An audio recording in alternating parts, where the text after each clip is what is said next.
നമുക്ക് നല്ല ഉരുളൻ ചുവന്ന തലയുള്ള നെയ്മത്തി കിട്ടിയിട്ടുണ്ട്. നല്ല കുണ്ടച്ച നെയ്മത്തി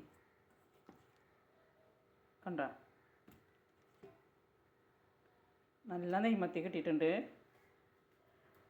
ഇപ്പോൾ കുറേ നാളായിട്ട് ചെറിയ ചാളയല്ല കിട്ടാറ്.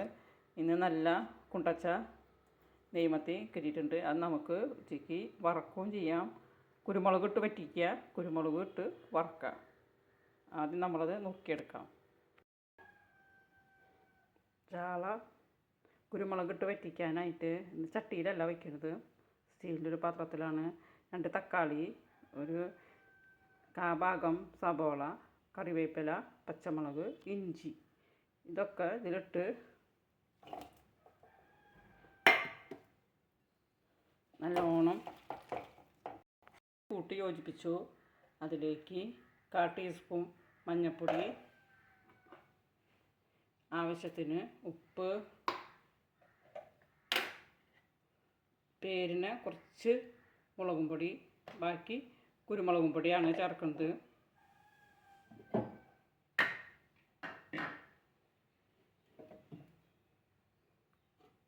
മിക്സിയിൽ നമ്മൾ അപ്പം പൊടിച്ച കുരുമുളകും പൊടി ചേർത്തു.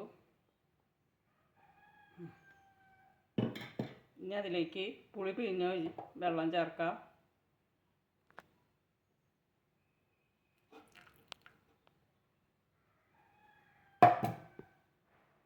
പുളി പിഴിഞ്ഞ വെള്ളം ഒഴിച്ചു. ഇനി അതിലേക്ക് നമ്മൾ മുഴുവനോടെ നുറുക്കി വൃത്തിയാക്കിയ ചാള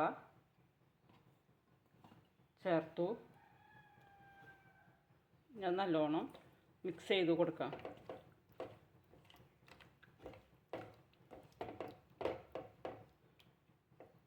നല്ലോണം മിക്സ് ചെയ്ത് കൊടുത്തു. ഇനി അത് നമുക്ക് വേവിച്ചെടുക്കാം. കറി നന്നായി തിളച്ച് വന്നിട്ടുണ്ട്. കറണ്ട് പോയി.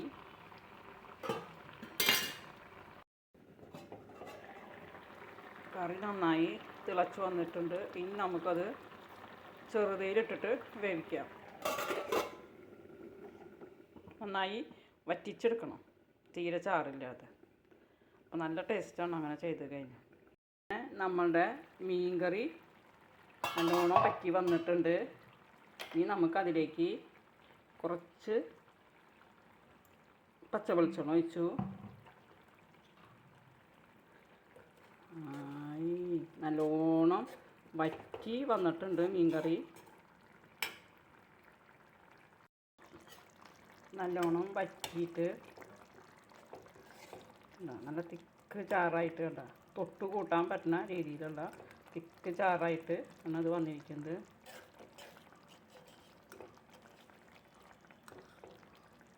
കണ്ട,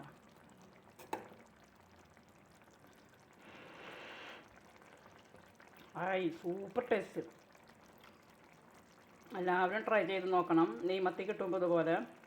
ഈ വീഡിയോ ഇഷ്ടപ്പെട്ടാൽ ഒന്ന് ലൈക്ക് ചെയ്യണേ, ഷെയർ ചെയ്യണേ, സബ്സ്ക്രൈബ് ചെയ്യണേ.